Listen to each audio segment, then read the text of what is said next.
하나님 믿음의 말을 기뻐하신다고 그랬죠. 믿음의 말, 긍정적인 말. 우리가 하나님 앞에 예배 드리기 전에 이 전부 믿음으로 가지고 하는 이야기입니다. 그냥 인사가 아니고 긍정적인 말이죠. 하나님께서 이 말 속에 얼마나 놀라우신 은혜를 베풀어 주시는지 모릅니다. 베냐민 지파의 경계, 그들이 받은 성업, 우리가 살펴보고 있는 중에 있는데 성경에는 골짜기라는 단어가 자주 나옵니다. 골짜기. 다윗도 10편 23편 4절에서 내가 사망의 음침한 골짜기로 다닐지라도 그렇게 고백하세요.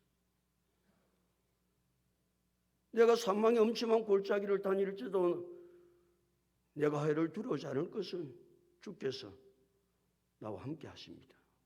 고백했죠. 특별히 베냐민 지파 속에는 러바임이라는 골짜기예요. 러바임. 이제 우리는 골짜기 그러면 뭐 골짜기 쓸모가 없죠. 골짜기는 아무 쓸모가 없습니다. 그런데 이스라엘의 골짜기는 우리하고 차원이 달라서 산과 산 사이가 아무리 넓어도 그건 다 골짜기라고 해요. 골짜기. 그러니까 그 안에 옥토도 있고 기름진 것도 있고 특별히 러바임 골짜기는 아주 기름진 땅이에요. 기름진 땅. 이 기름진 땅이니까 블레셋에서 언제나 이 러바임 골짜기를 차지하려고 기회가 있으면 이스라엘을 쳐들어오는 거예요. 그래 러바임 골짜기를 차지하려고 기름진 땅이 옥토니까 그 러바임 골짜기인 말이에요. 그 골짜기가 베냐민 지파 가운데 있었다 그런 이야기죠. 그 다음 또 골짜기가 놈이 흰놈의 아들 골짜기. 그 흰놈의 골짜기는 우상의 진원지가 되어가지고 우상. 특별히 솔로몬 왕은 그 흰놈의 골짜기에다가 몰렉의 산당을 짓습니다. 왕이 말이죠. 리더자는 지도자는 백성을 하나님 앞으로 잘 인도할 수 있도록 이끌어가야 될 왕이 거기다가 흰놈의 골짜기에다가 몰록 우상을 섬기는 산당을 지었다. 몰록 우상은 다른 우상하고도 차이가 많이 납니다. 다른 우상은 말이죠. 뭐 돼지 대가리 하나 주든지 소대가리 하나 주든지 뭐 과일 좀 채리 주든지 그러면 그 귀신들이 입에 울렁해가지고 받아먹고 그런 게 이제 우상 아닙니까? 근데 이 몰록의 우상은 다른 걸 안 받아요. 어린 애를 불에 태워서 드리는 것만 받는 거예요. 그런 산당을 솔로몬이 흰놈의 골짜기에 세우는 거예요. 그게 말이 되냐? 그게 말이 되냐고. 어떻게 왕이 그러니까 이제 그런 산당을 세우니까 유다 왕 아하스라고 하는 왕이 있는데 아하스라는 왕은 실제로 애를 불에 태워가지고 몰록 우상 앞에 제물로 드리는 끔찍한 사건이 일어납니다. 그 산당을 안 지었으면 그런 일이 안 일어날 건데 산당을 지어가지고 몰록 우상 앞에 제물을 드리는 그 끔찍한 사건이 흰놈의 골짜기에서 일어납니다. 뿐만 아니라 베냐민 경계 속에는 여부서라는 지역이 있는데 여부서는 천년요새입니다. 천년요새. 여부서라는 것은 천년요새니까 그게 잘 빼앗기지도 않죠. 그래 다윗 왕은 이 여부서라는 천년요새를 정복을 합니다. 정복해서 보니까 너무 좋은 거예요.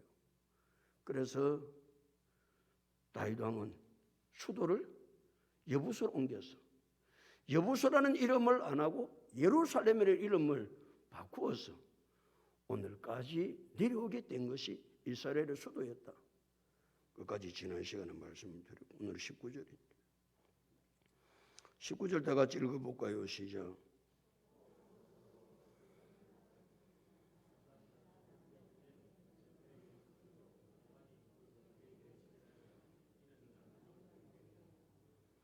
그 북으로 벳호글라 곁을 지나서 요단 남쪽 끝에 있는 뭐라고요? 연매 그랬습니다. 연매라는 이야기는 뭐 다른 설명을 안 해도 알 수 있는 것이죠. 소금바다. 우리는 연매라고 하는 단어를 잘 쓰지 않고 연매를 사해라고 하죠. 사해. 사해는 죽은 바다 아닙니까? 얼마나 소금이 많으면 연매라고 그랬겠으며 거기 아무것도 살 수 없으니까 사해라고 불러. 사해. 죽은 바다다. 왜 그러냐면 다른 바다는 염분의 함유량이 3.5%의 염분의 함유량이 바다에 포함되어 있습니다. 그런데 사해는 염분 함유량이 31.5%입니다. 몇 배지요? 3.5%에 몇 배냐고 31.5%니까. 정확하게 9배입니다. 9배. 저는 계산해보고 왔으니까.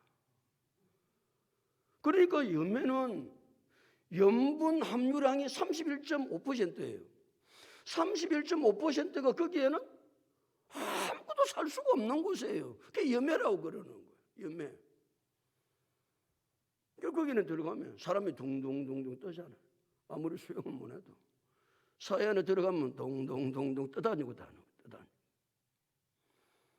또 이 사해바다를 아라베해라고 아라베해. 성경에는 아라베해라고도 나오거든요.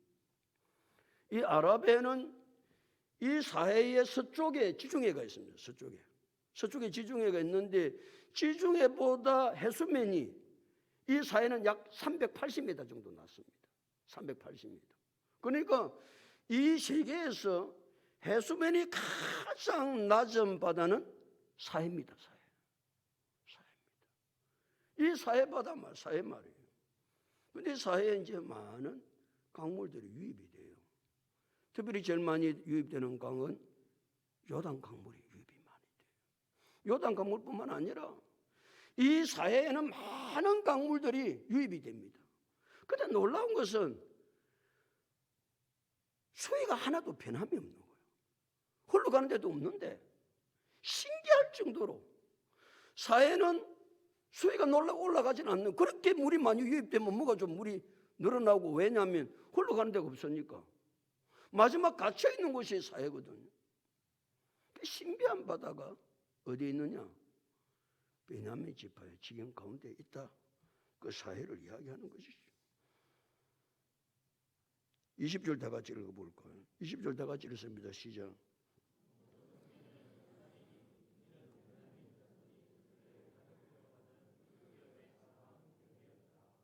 동쪽 경계는 요단이라고 그랬습니다. 그러니까 베냐민 지파가 받은 동쪽 경계는 요단강이 흐르고 있다 하면 요단강은 남북으로 흐르고 있죠. 남북으로 흐르고 있습니다. 요단강 저쪽에서 가나안 땅을 지칭할 때는 요단 서편 땅이라고 이야기하고, 그래 가나안 땅에서 요단 저쪽으로 이야기했던 요단 동편 땅이라고 동쪽 땅이라고 이야기하는 거예요. 그러니까 이스라엘 가나안 땅의 모든 동쪽의 경계는 무엇을 경계로 가 있다? 요단강을 끼고 다 있는 거예요. 요단강을 벗어난 경계는 없는 거예요. 모든 가나안 땅의 동쪽의 경계는 요단이다 그 말이에요. 우리 모든 삶의 경계는 하나님의 말씀입니다. 내 삶의 경계, 이스라엘 백성들의 땅의 모든 경계가 동쪽이 요단이었던 것처럼 우리의 삶의 경계는 하나님의 말씀이다. 그런데 내 삶의 경계가 어떻게 되는지는 무엇을 통해서 알 수 있다? 말씀을 통해서 알 수 있는 거예요. 어디가 내 삶의 경계인지, 무엇이 내 삶의 경계인지, 가나안 땅의 동쪽의 경계는 요단인 것처럼 우리의 삶의 경계는 하나님의 말씀이기 때문에 2023년도 내 삶의 경계가 되는 하나님의 말씀을 시간 잘 들으셔야 경계선을 넘어가지 않는다. 대답 좀 하고. 그래요. 우리가 하나님의 말씀을 안 들으면 경계가 어딘지 어떻게 알아요? 그냥 내 마음대로 사는 거예요. 이게 경계인지 아닌지도 모르고. 그런데 시간 말씀을 들어보면 내 삶의 경계가 어딘지를 알 수가 있는 거예요. 그러니까 경계를 넘어가면 안 되니까. 그렇구나. 하나님께서 오늘도 내 삶의 경계선을 정해주시는구나. 그래서 믿음으로 사는 거 아니에요. 믿음으로 사는 거. 믿음으로 사는 거.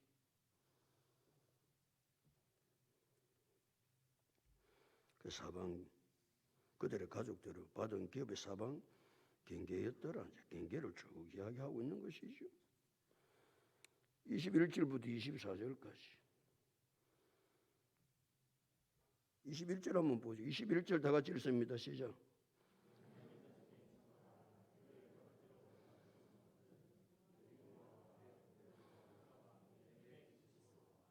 다른 건 알 수도 없고. 벳 호골라, 에메, 그시스와, 그 밑에 보면 벳 아라바, 스마라임, 어디 지역에 뭐가 뭔지 설명해봐도 모르고 그냥 우리 귀에 익숙한 것만 좀 알고 넘어가자 그랬죠. 그게 뭐가 나와? 21절에 여리고. 이스라엘 백성들이 가나안 땅을 정복할 때 제일 먼저 정복한 성은 여리고입니다. 왜 여리고를 이스라엘의 지도자 여호수아가 제일 먼저 공격했을까? 그럼 수많은 성들이 있거든요. 그런데 여호수아는, 이스라엘의 지도자 여호수아는 여리고를 제일 먼저 공격을 합니다. 점령을 합니다. 왜냐하면 가나안 땅의 한 중앙에 여리고성이 있습니다. 전략적으로 그러죠. 그리고 거기가 이제 중앙 정도 되니까 교통의 중심지가, 가나안 땅의 교통의 중심지가 되었다는 말은 무역의 중심지가 되었다. 무역의 중심지.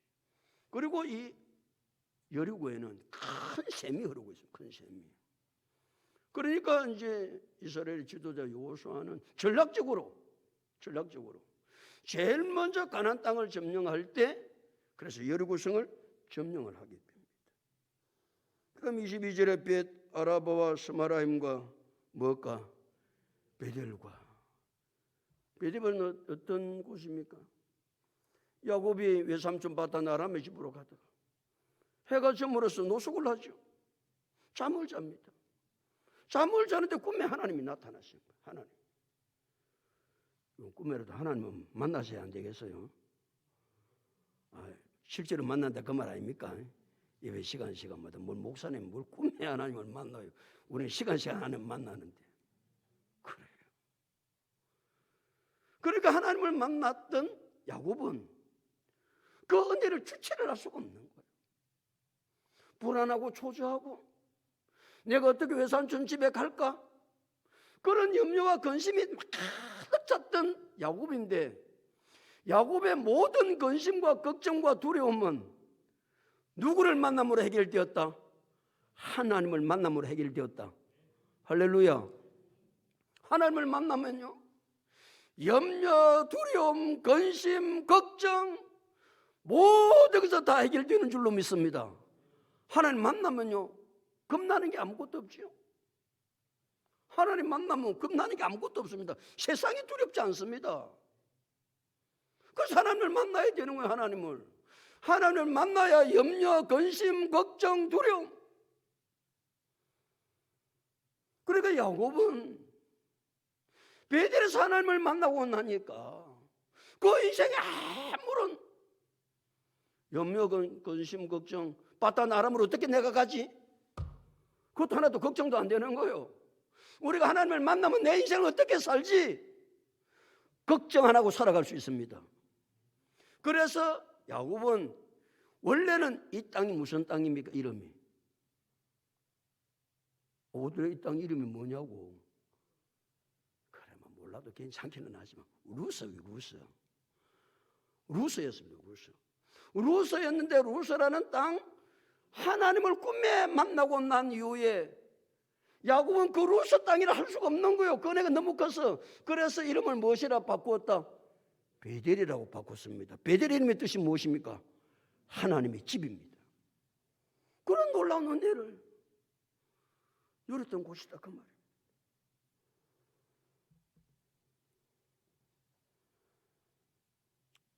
(24절에) 보니 그발, 암모니아, 우보니와 게바니 12성읍과 또 마을들이며, 그 다음에 25절은 뭡니까? 기본과 라마와 보헤로카. 기본도 앞에서도 몇 차례 제가 설명을 했죠. 기본은 이 족속들이 살고 있는 땅, 기본은 말이죠.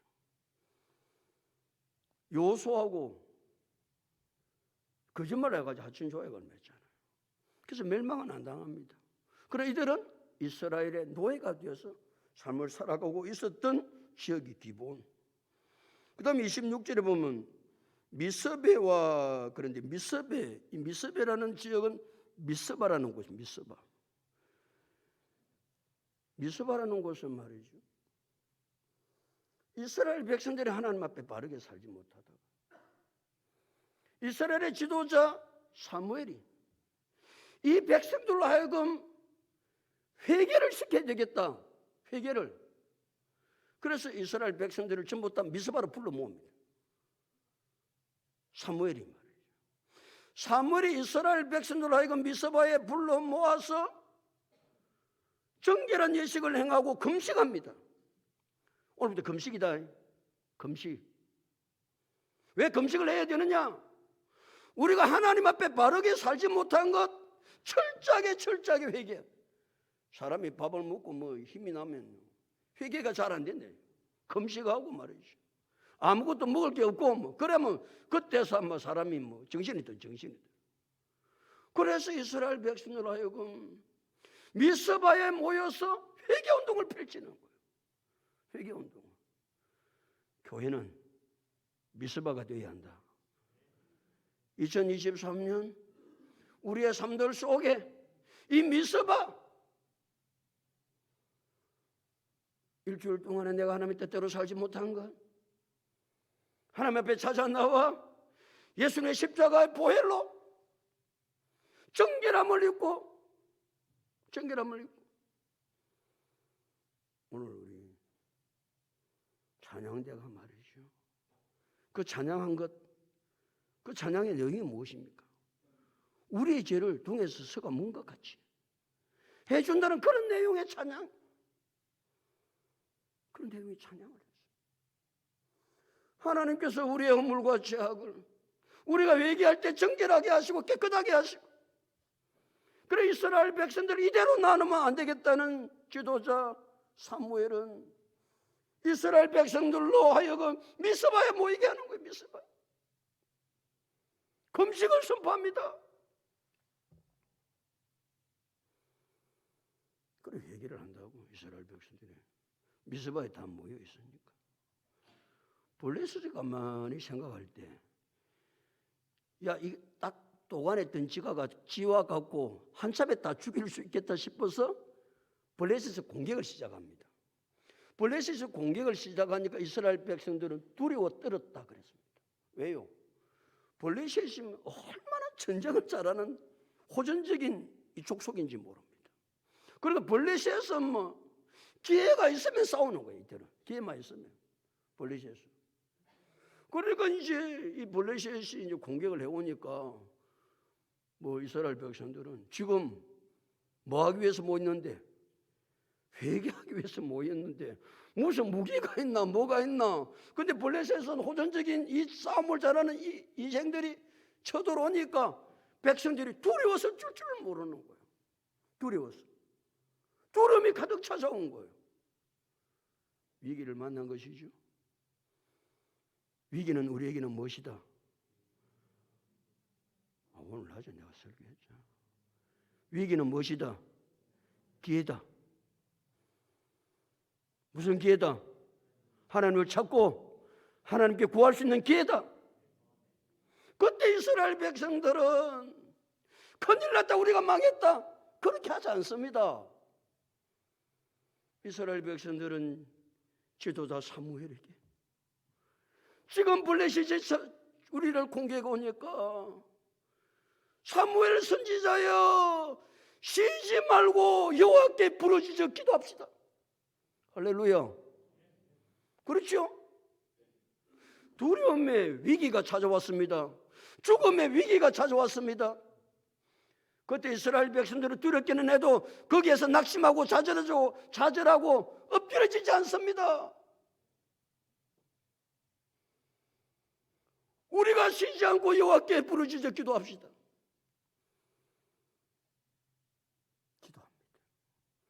기도할 때 여호와께서 큰 우레를 내려서 블레셋을 격파시킵니다.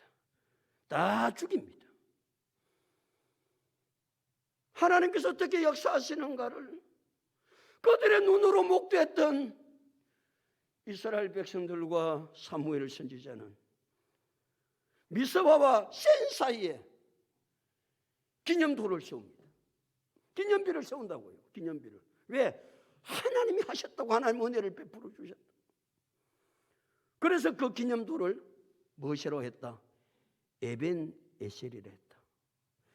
여호와께서 우리를 이곳까지, 이 시간까지 우리를 도우셔서 우리가 하나님의 은혜로 이겼다. 할렐루야. 사랑하는 성도 여러분, 2023년 우리의 성도 속에 두려움도 찾아옵니다. 위기도 찾아옵니다. 그때 우리가 할 수 있는 게 뭐 있습니까? 좌절하고 낙심하고 쩔쩔매고 그런 것이 아니라 하나님을 찾을 수 있는 기회요, 기도할 수 있는 기회요, 하나님의 살아계심을 누릴 수 있는 기회요.